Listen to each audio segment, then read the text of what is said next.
नमस्कार शेतकरी मित्रांनो, बघताय तुम्ही की किती शेतकऱ्यांना किती छान पद्धतीने सन्मान मिळतोय। ही देखील ट्रॉफी आपण बघू शकता। शेतकऱ्यांचा सन्मान आणि खास वेगळ्या पद्धतीने शेतकऱ्यांना सशक्त आणि प्रेरित करण्याचं काम कृषी जागरण करते। तर आज आपल्यासोबत पुन्हा एक शेतकरी जोडलेले आहेत, त्यांच्यासोबत देखील आपण संवाद करणार आहोत। तर सर्वप्रथम तुमच्याबद्दल आम्हाला सांगा।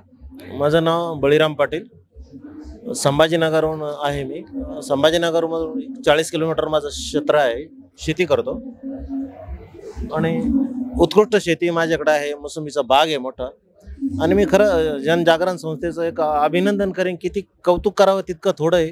शेतकऱ्याचा इतका मान सन्मान पहिल्या वेळेस मी माझ्या डोळ्यांनी बघतोय।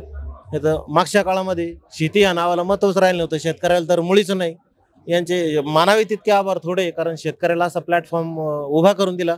आणि सगळ्यात महत्त्वाची गोष्ट, सगळे शेतकरी एकत्र आल्यावर जे नॉलेज मिळालं आम्हाला एकमेकाचं, आम्ही काय करतो, मोसंबीसाठी काय लागतं, ऊसासाठी काय लागतं, द्राक्षासाठी काय लागतं, आणि खूप महत्त्वाचं काम झालं। मी तर याला असं म्हणेन, शेतकऱ्याचा महायज्ञ महामेळावा म्हणावे की काय, शब्द कमी पडतात त्याला। आणि ते जनजागरणचे धन्यवाद किती करावे तेवढं पण म्हणजे खूप खूप कौतुकास्पद आहे ती बात।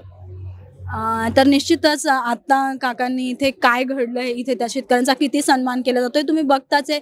इथे फक्त महाराष्ट्रापुरतेच नाही तर संपूर्ण देशभरातील शेतकरी येत आहे, जे शेतकरी 10 लाखांपेक्षा जास्त उत्पन्न मिळवता शेतीवर मात करून शेतीवर कशा पद्धतीने आपलं वर्चस्व गाजवायचं हा प्रयत्न करता। निश्चितच त्यातून देखील शेतकऱ्यांना फायदा होतोय।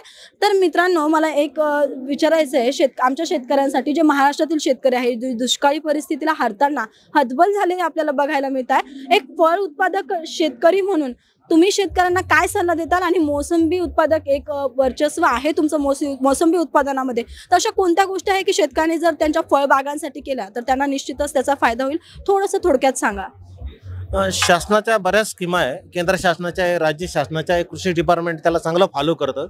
शेततळे जसं पहिली स्कीम आहे, मागाल त्याला शेततळ आहे, ते सर्व 5 एकर ज्याला क्षेत्र आहे त्यांनी शेततळ करायला काहीच हरकत नाही।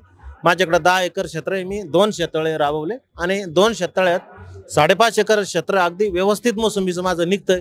तर प्रत्येक शेतकऱ्यांनी त्याचा लाभ घ्यावा आणि शेतकरी संघटित होऊन शासनाला विनंती करावी। शिवना टाकळीचं जे प्रकल्प आहे 9 नंबरची चारी, तिचं काम पूर्ण व्हावं आणि शासनाने याच्याकडे लक्ष करावं। जनजागरण ह्या संस्थेला पण मी विनंती करतो का आमच्या शेतकऱ्याच्या वतीनं हा निरोप सरकारपर्यंत पाठवा, म्हणजे आमच्या गावाला पुरेसं पाणी मिळेल आणि शेतकरी सुखी होईल। धन्यवाद। निश्चितच तुम्ही आता सरकारपर्यंत तुमच्या काय भावना पोहोचवायच्या आहेत, निश्चितच हा व्हिडिओ प्रत्येकापर्यंत पोहोचणार आहे आणि तुमच्या भावना सरकारपर्यंत पण नक्की हा व्हिडिओच्या माध्यमातून पोहोचल, इतकंच काय ते आशावाद आम्ही पण व्यक्त करतो। तर सर्वात पहिल्यांदा तुमचं मनापासून अभिनंदन। तुम्ही कृषी जागरणामध्ये आल्यानंतर तुम्ही हा अवॉर्ड, इतका छान अवॉर्ड मिळवलेला आहे, तर धन्यवाद।